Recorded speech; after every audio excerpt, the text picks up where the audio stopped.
Hey guys, welcome back on Indian reaction on cricket. तो guys, आप लोगों को पता ही होगा कि ऑफिशियली गाइस चैंपियन ट्रॉफी के लिए टीम इंडिया का स्क्वाड अनाउंसमेंट हो चुका है और यही जो टीम है वो खेलने वाली है ओडीआई अगेंस्ट इंग्लैंड। तो गाइस यार, चलो यार देखते हैं यार पाकिस्तानी मीडिया क्या बोलता है regarding to this Indian squad, same ODI squad. तो लेट्स गो गाइस। अस्सलाम वालेकुम दोस्तों, बिलाखिर भारत ने भी अपनी चैंपियंस ट्रॉफी स्क्वाड अनाउंस कर दिया और ये वही स्क्वाड होगा जो इंग्लैंड के खिलाफ वनडे सीरीज भी खेलेगा। Correct. और 2-3 क्वेश्चंस जिनके आंसर हम सब भी चाह रहे थे, जो क्रिकेट फैंस भी हैं और पाकिस्तान से भी लोग देख रहे थे कि ये दो क्रिकेटर होंगे या नहीं होंगे, तो वो दोनों क्रिकेटर टीम इंडिया का हिस्सा हैं। सबसे पहले जसप्रीत बुमराह, ऑफ कोर्स पूरी दुनिया की नजर थी कि Jasprit Bumrah Champions trophy squad में हिस्सा होंगे या नहीं होंगे। दूसरा मोहम्मद शामी, मुझे लगता है कि जसप्रीत बुमराह बहुत डेंजरस बॉलर है और मोहम्मद शामी के आने से वो और डेंजरस होंगे और ज्यादा। बट मैं आपको स्क्वाड बता देता हूं कि क्या है। उसमें 2-3 नाम ऐसे हैं जो आपको लगेगा यार वो इसका हिस्सा नहीं बने हैं। करेक्ट है, ऐसे नाम है 2-3 जो बट टीम इंडिया है इतनी, मतलब उनके स्टार्स इतने हैं कि कोई ना कोई, बट अगेन मुझे लगता है कि बहुत ज़बरदस्त टीम है। शायद एक चीज़ ज़्यादा कर दी उन्होंने, वो क्या है वो मैं आपको स्क्वाड पढ़ने के बाद बताऊंगा। और दूसरा, अगर जो देख रहा हो इंडिया का स्क्वाड, आज 2.5-3 घंटे के बाद उन्होंने अनाउंस किया। पहले शायद ये लग रहा था कि नरेंद्र मोदी जो उनके प्राइम मिनिस्टर हैं, उनकी स्पीच है उसकी वजह से डिले है, फिर पता लगा कि शायद केएल राहुल की कोई रिपोर्ट आनी है इसलिए डिले है। बट मुझे एक चीज़ बीइंग जर्नलिस्ट समझ नहीं आ रही, ये जितने भी देश हैं वर्ल्ड क्रिकेट में जिनकी टीम अनाउंस होती है, बेसिकली ये पर्पस क्या है? देखिए, पर्पस होता है क्रिकेट प्रमोशन, पैसा सेकेंडरी है, पहला पर्पस होता है क्रिकेट प्रमोशन। और आप देखें बीसीसीआई इंडिया टीम अनाउंसमेंट भी बेचता है। मैं हैरान हूँ, इतना पैसा बीसीसीआई के पास। ये वो चीज़ें हैं, मतलब उनकी 1.25 अरब आबादी का मुल्क है, कोई 80 करोड़ आप समझे कि लोग देख रहे होंगे, उनको वेट कर रहे होंगे। और मैं कुछ इंडियन चैनल्स देख रहा था, वहाँ पे लोग उनसे पूछ रहे थे टीम कितने अनाउंस होनी है। मैं हैरान हूँ, मतलब इतना अमीर बोर्ड और एक टीम अनाउंसमेंट भी बेच रहे हैं कि ये भी हम किसी को बेचें, राइट्स में दें, ना कि टीवी चैनल्स दिखाएं उनके या बाकी चीज़ें जो हैं वो दिखाएं। आपकी प्रमोशन है क्रिकेट की, नो डाउट इंडिया में जितनी क्रिकेट है, बट फिर भी आप मतलब पूरा देश देख रहा होता है या वर्ल्ड भी देख रहा होता है, आपको उन चीज़ों को शायद थोड़ा रखना पड़े। मैं हैरान हूँ, इंडिया के प्राइम चैनल्स में टीवी चैनल्स देख रहा था, वो नहीं मतलब उनको कईयों को डाउट था कितने आना कितने नहीं आना। ये टीम अनाउंस हो रही है चैंपियंस ट्रॉफी सो नहीं तो कैसा है, देखो यार, जब भी कॉन्ट्रैक्ट होता है, ठीक है, तो इस बार जो कॉन्ट्रैक्ट है फॉर रिगार्डिंग जितने भी बीसीएस के कुछ अनाउंसमेंट हो गए, ठीक है, कोई मैचेस हो गए, तो वो हो गए डिज्नी हॉटस्टार पे। और जो लोग को पता नहीं कहाँ पे हो रहा था, वो डिज्नी हॉटस्टार पे हो रहा था ऑफिशियली, ठीक है। सो डिज्नी हॉटस्टार ऑफिशियली पार्टनरशिप है फॉर द चैंपियन ट्रॉफी। तो चैंपियन ट्रॉफी रिलेटेड कुछ भी चीज़ अनाउंसमेंट होएगा वो डिज्नी प्लस हॉटस्टार के लिए, इसलिए आप लोग को आइडिया नहीं कि ये क्यों हो रहा है, ठीक है। तो हर चीज़ there is a valid point. I am surprised. और डिले हुई है, वो होती रहती है वैसे, बट बहुत ज्यादा डिले हुई है एक्चुअली में। 2-2.5 घंटे। रोहित शर्मा कप्तान है, शुभमन गिल नायब कप्तान है, तो ये ओपनर भी हैं।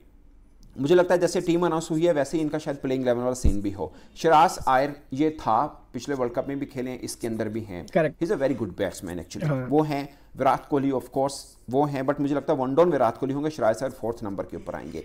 और विकेट कीपर 2 शामिल किए हैं, केएल राहुल भी हैं, ऋषभ पंत भी हैं, बट जो नेम ऑर्डर के साथ था वो केएल राहुल पहले हैं। तो अपेरेंटली ये लग रहा है कि केएल राहुल शायद प्लेइंग साइड में हो, क्योंकि अभी जो ऑस्ट्रेलिया के अंदर खेले हैं केएल राहुल अच्छी खेले हैं। अगरचे आखिरी मैच के अंदर ऋषभ पंत ने भी ज़बरदस्त बैटिंग की है, बट उनकी प्रायोरिटी एज पर नॉमिनेशन मुझे लगता है केएल राहुल होगी। वैसे भी पिछला वर्ल्ड कप भी वही खेले थे। हार्दिक पांड्या ऑफ कोर्स बनता है, हार्दिक पांड्या हैं। अक्षर पटेल यस, ऑलराउंडर अक्षर पटेल। तो गाइस एक और चीज़, मैं ऐसा इंडियन, ठीक है, मैं अक्षर पटेल के लिए बोल रहा हूँ, ठीक है। सो ये बार हम लोग को जो ओडीआई में गाइस, अगर if you want to see ODI, ठीक है, तो हम लोग को जडेजा के ऊपर अक्षर पटेल को रखना ही पड़ेगा, ठीक है, if you want, because Akshar Patel is more dominant performance than Jadeja bro. तो we have to accept that. T20 world cup का फाइनल भी खेले थे, ठीक बैट्समैन है। Washington Sundar again another allrounder off spinner भी हैं। Kuldeep Yadav only spinner in champions trophy world cup champions trophy squad of India जो रेगुलर स्पिनर है। बाकी ऑलराउंडर है, 4 स्पिनर बनते हैं, वो सब चीज़ें बाद में आएंगी, पहले मैं नाम बता दूं। तो कुलदीप यादव हैं, अगेन जसप्रीत बुमराह, मोहम्मद शामी, अर्शदीप सिंह, ये 3 फास्ट बॉलर हैं इस चैंपियंस ट्रॉफी स्क्वाड के अंदर। Rishabh Pant wicket keeper, 2nd wicket keeper, Ravindra Jadeja left arm spin allrounder और जायसवाल। जायसवाल नीचे हैं। पॉइंट इसके ये जो तरतीब है इसके मुताबिक ये लग रहा है कि अर्शदीप सिंह, पंत, जडेजा और जायसवाल शायद ये 4 क्रिकेटर्स उनकी प्लेइंग 11 में टॉप प्रायोरिटी ना हो, मतलब बेंच पे हों और बाकी जो प्लेइंग 11 वो खेलें। तो उसमें मैं ये क्या जूम कर लूँ कि वाशिंगटन सुंदर भी खेलेगा, अक्षर पटेल भी खेलेगा, कुलदीप भी खेलेगा, 3 स्पिनर खेलेंगे, बुमराह और शामी, ये 2 फास्ट बॉलर खेलेंगे, तीसरा उनको मिल जाएगा हार्दिक पांड्या। तो धांसू किस्म का प्लेइंग 11 बनता है, इसमें कोई शक नहीं है। बट क्वेश्चंस वही हैं। Shubman Gill out of form. देखो यार, रोहित शर्मा ने एक ही चीज बोला कि हम लोग को ज्यादा से ज्यादा ऑलराउंडर को खिलाना है बिकॉज स्कोर ज़्यादा चाहिए, ठीक है। बॉलिंग तो हम लोग के पास नीचे से है ही कि बुमराह सामी आने के बाद तो थोड़ा बैकअप हो गया है, तो हम लोग को ज़्यादा से ज़्यादा ऑलराउंडर खिलाना है। तो इसलिए लेट्स सी ब्रो क्या होने वाला है, ठीक है। मतलब जो हमें नज़र आए वहाँ पे। उसके अलावा Rohit Sharma out of form, Virat Kohli के रन एक पहले पर्थ में निकले, उसके बाद नहीं निकले। बट ये कंडीशन सब चेंज है, फॉर्मेट चेंज है, ऑफ कोर्स ये बाद में देखना होगा। मतलब आप अगर रोहित शर्मा को आउट ऑफ फॉर्म गिनना चाह रहे हैं तो T20 वर्ल्ड कप में बड़े ज़बरदस्त रन किए, 3 50 की हैं, 90+ शायद ऑस्ट्रेलिया या इंग्लैंड के खिलाफ की हैं, ऑस्ट्रेलिया इंग्लैंड दोनों के खिलाफ 50 किए उस बंदे ने। तो वाइट बॉल वो बड़ा अच्छा खेलता है, ये कंडीशन भी उनको सूट करती है दुबई की। तो ये इनका पूरे का पूरा स्क्वाड है। बाकी शायद इंग्लैंड के खिलाफ हर्षद राणा को रिजर्व में इन्होंने रखा है। संजू सैमसन नहीं है, अच्छा बल्लेबाज है, बट जो शामिल किए मुझे लगता है कि शायद ना जायसवाल को ओपन में होना चाहिए प्लेइंग 11 में, बट नायब कप्तान शुभमन गिल है तो शुभमन गिल होगा। बट दोनों को अब कंपैरिजन कर लें, मुझे लगता है जायसवाल का पलड़ा बहुत भारी होगा as compare to Shubman Gill.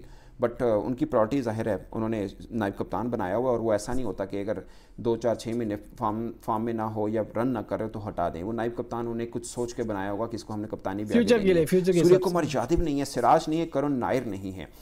कल सचिन तेंदुलकर ने उनको उनके बारे में ट्वीट किया था, तो उसके बाद शायद लगा कि ये नायर हो, वो भी नहीं है। अच्छा बल्लेबाज, मतलब ये लोग है, ठीक है, ये लोग हैं बल्लेबाज, ठीक है, लेकिन अभी प्रायोरिटी का सीनियर को ज़्यादा प्रायोरिटी दे दिया है, ठीक है। ये एक ट्रॉफी आने के बाद फिर they will might be retired, ठीक है, ये रिटायर्ड कर लेंगे। जो भी अपकमिंग लेजेंड्स आने वाले हैं, करुण नायर हो गया, ठीक है, फिर अपना गिल हो गया, जायसवाल हो गया, तो ये यंग, तो इन लोग का फिर हो गया, तो इन लोग को ज़्यादा प्रायोरिटी मिलेगा, फिर ज़्यादा चांस मिलेगा इन फ्यूचर के लिए। तो let's hope for the best. And 7 मैचों में 5 50 की हैं उस बंदे ने, 700 कुछ की और 500 की हैं, सॉरी 700 कुछ की, 750 की एवरेज बंदे, क्योंकि एक बार आउट हुआ है बस। वो बड़ा ज़बरदस्त किस्म का आएगा उसका भी टाइम आएगा, और लंबे टाइम पर से वापसी नहीं हो पाई टीम इंडिया के अंदर। उसकी एवरेज मेरे ख्याल 54 की बनती है टेस्ट के अंदर, जो उसने थोड़े बहुत खेले हैं, 2 वनडे खेले हुए हैं। मगर उसका फर्स्ट क्लास रिकॉर्ड उठा के देखिए, शायद 48 की एवरेज बनती है उस बंदे की। वनडे लिस्ट ए और फर्स्ट क्लास दोनों में 40+ की एवरेज है, अच्छा बल्लेबाज है। अच्छा जी, इंडिया के इस स्क्वाड के अंदर 3 फास्ट बॉलर हैं, 4 स्पिनर हैं, जिसमें से 1 रेगुलर स्पिनर है, 3 ऑलराउंडर हैं, 1 फास्ट बॉलर ऑलराउंडर है। सूर्य कुमार यादव नहीं है, ईशान किशन नहीं है। ये 2 खिलाड़ी का मैं जिक्र इसलिए कर रहा हूँ कि वर्ल्ड कप जो खेला उसमें ये 2 थे, तो ये 2 बल्लेबाज नहीं है। ईशान किशन ओपन करते हैं, साथ में कीपिंग भी कर लेते हैं। आप चूँकि ऋषभ पंत आ चुके हैं तो वो होंगे। सूर्य कुमार यादव नहीं है। उस वक्त शायद शुभमन गिल बीच में बुखार हुआ था उसको, वो हुआ